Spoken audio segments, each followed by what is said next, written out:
here today talking with what I call the Romanian Dr. Lightman from that series, Lie to Me. So it's my good friend Mihaela Stroe that actually is she, the Dr. Lightman.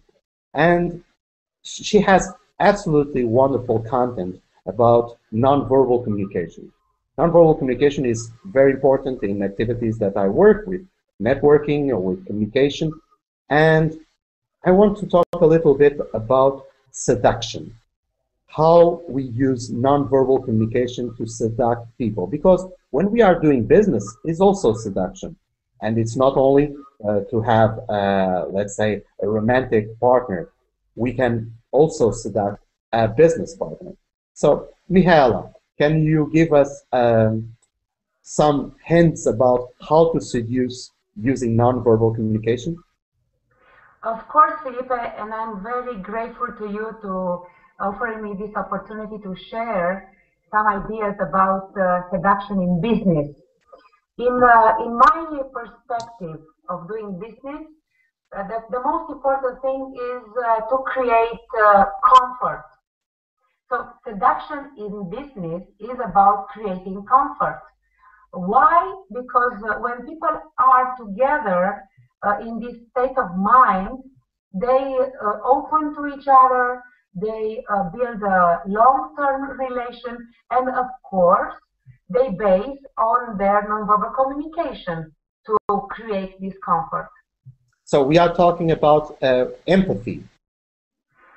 Empathy plus observation of the reactions of the other person, because if we observe that our business partner does not show comfort, it's depending on us how to make him be comfortable, and we do this using nonverbals like facial expressions, gestures with the hands, a posture, different aspects that can create comfort and seduce the other business partner.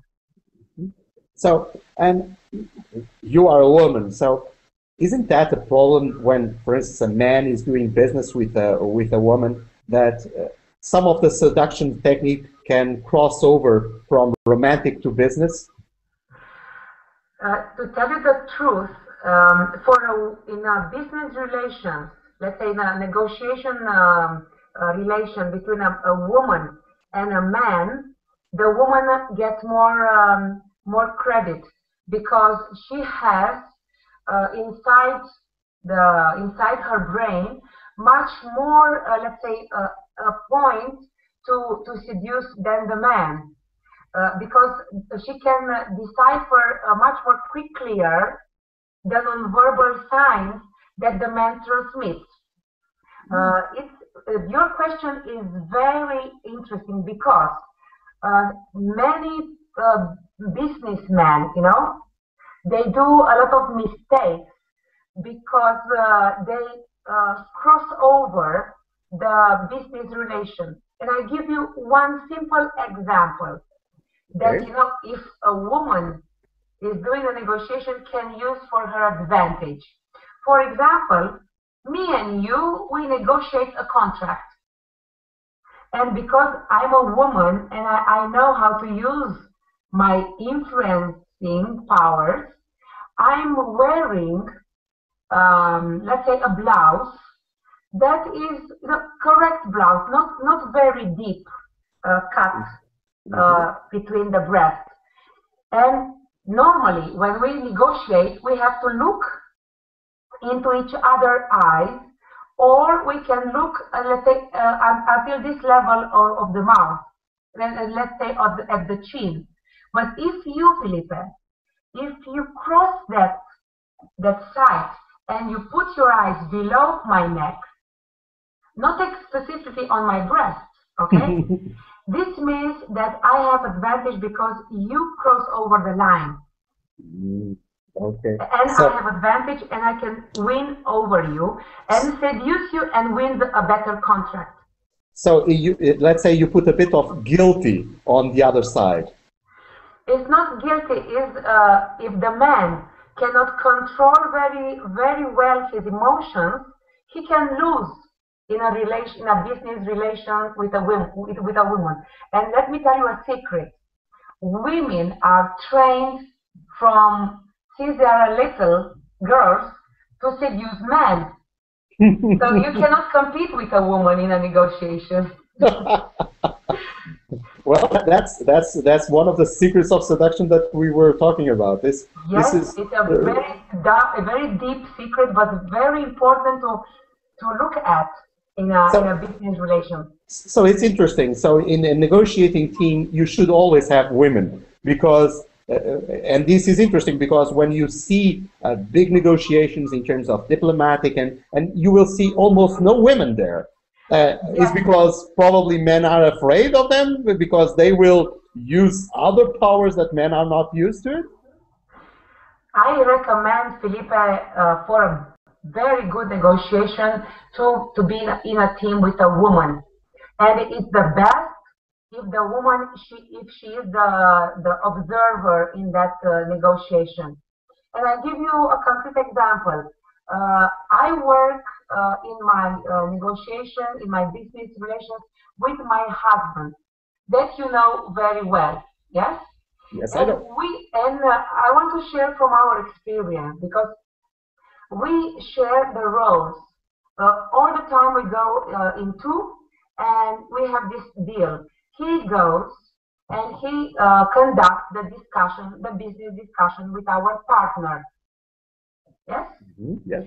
And I'm silent and I'm concentrating on looking on the nonverbals, on the topics that are discussed and things like this. We have let's say, made between ourselves a secret code. Oh, a lot of secrets here today. A lot of secrets. When he does a specific sign, I don't want to tell you the sign, we change the roles. Ah. And I conduct the interview, and he can observe the flow of the discussion and the rest. Nice. So, bottom line, I don't want to tell more because it's our strategy, and I would want to tell you all the secrets now. But I am writing an ebook about the secrets of seduction in business.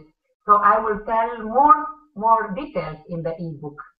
Well, looking forward for that book, and I know I have been to your training about seduction, and it's a great training that I really recommend. And I was really impressed because there is a lot of things that we don't notice how seduction and business are connected, because we are always engaged in a seduction activity about our product, about our services, about our concept, about business projects, whatever. And we do that naturally. And today we got that secret information that women are more prepared for it. So be careful when you have a woman on the other side. You better be careful because if you're not careful, you will lose it. Mihaela, thank you very much for these minutes that we had, and we probably will do this more times because I find it very interesting. Thank you very much. I believe so, and I'm very thankful and grateful to giving me this opportunity to share a little bit of the secret of seduction. Yes, because there is a lot more. There is a lot more to it. Thank you very much, Mihaela. Thank you. All the best.